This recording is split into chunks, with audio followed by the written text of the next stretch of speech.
Hi, this is Roderick, and this is an episode of Believe It or Don't. In order to get our country right, actually, in order to get the world right, and allow people to live and prosper, we've got to do away with fractional reserve banking, the Fed, and essentially all of the private banks. You can have private banks, where you can deposit your money. And what really has to go is the Fed. The government, every government on the face of the earth has the right to print its own money and issue that currency. The problem with the Fed is that they snuck in 1913 after trying many times. Essentially the Rothschilds, you have the Rockefellers, the Morgans, a few other, wealthy families. But the main faction behind the Fed have been the Rothschilds. And of course their name isn't really even Rothschild, it's Bauer, but they changed it a long time ago. Anyway, in 1913, after a meeting on Jekyll Island, they, during Christmas vacation,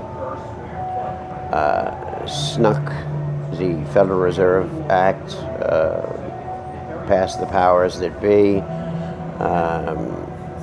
It was, signed into being by a corrupt president, and the only one that argued against it was Charles Lindbergh, who at the time I believe was a senator or a congressman.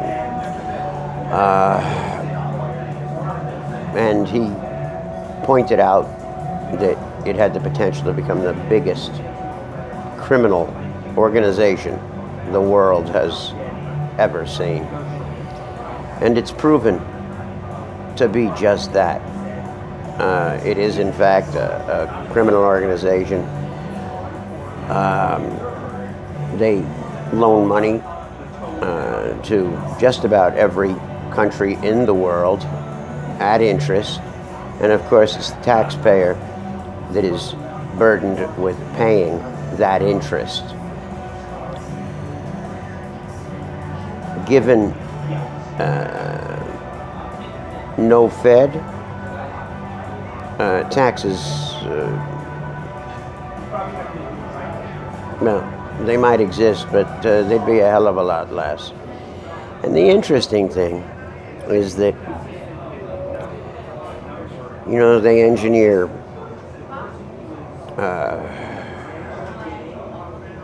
they engineer depressions, they engineer booms, and they do this by the amount of money they allow in circulation, and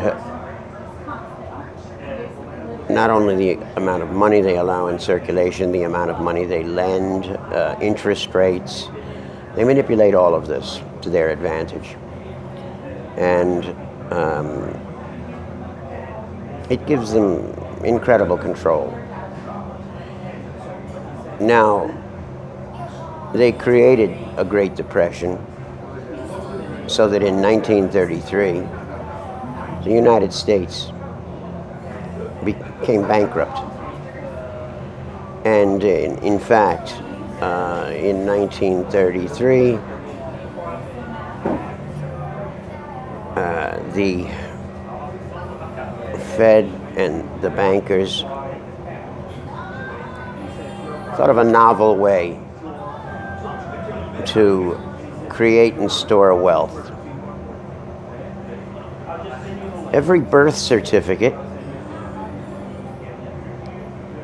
became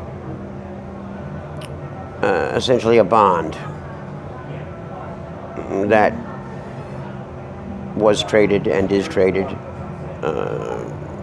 in the financial markets. And in fact, there are people now who have figured out that you can use your Social Security card. Now, it takes a great deal of investigating in order to do this properly, but people have accessed the money that is being held in their names using their Social Security card as a virtual ATM card. There are many YouTube videos that explain how this is done, and frankly, I have a great deal more research to do before I can speak about how it's done. However, I do know that many people have been successful in accessing this money. In fact, one individual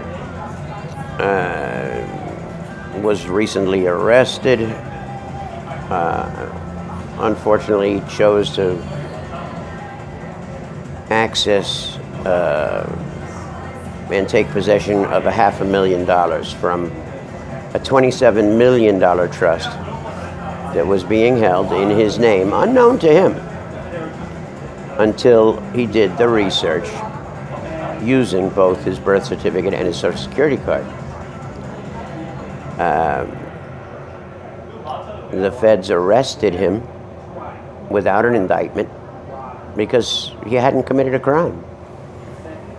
In fact, $27 million was being held in trust in his name. But what they do is they create a straw man. That's why whenever you deal with the legal system or the government, which is a fiction, you'll find any documentation or correspondence has your name in all capitals. That's the straw man. When your name is spelled out as it should be, with the first letter being a capital of each of your both your first name, your middle name, your surname. That's the real you. Now, there are movements, sovereign citizen movements. There are, let's just put it this way, they have stacked the deck in such a way that it seems those people that access just a little bit of their money, 10,000 here, 20,000 there, just to pay bills, maybe buy a modest car, have not been arrested and have successfully used their Social Security card as a virtual ATM. And there's a way to go about this. I wish I could tell you exactly how, but you can look it up on YouTube and they'll tell you. Now, the individual, as I said, that was arrested without an indictment because he had done nothing illegal, fortunately had a group of lawyers that were behind him, and kept very close track of his case and of him, because the feds were moving him from jurisdiction to jurisdiction, and claiming he was an individual with his name out of Colorado, when in fact he was not out of Colorado at all. I believe he was out of D.C. The point is, however, that the feds really don't know what to do with him. He's free now. I don't know if they're going to continue to go after him or not. However,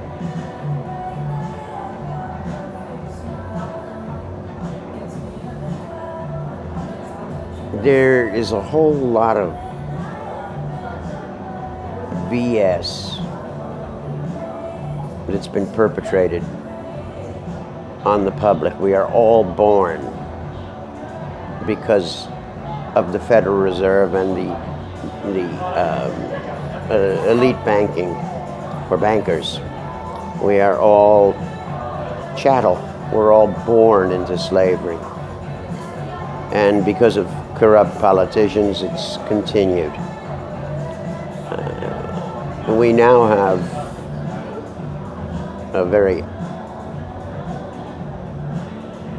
we're very fortunate,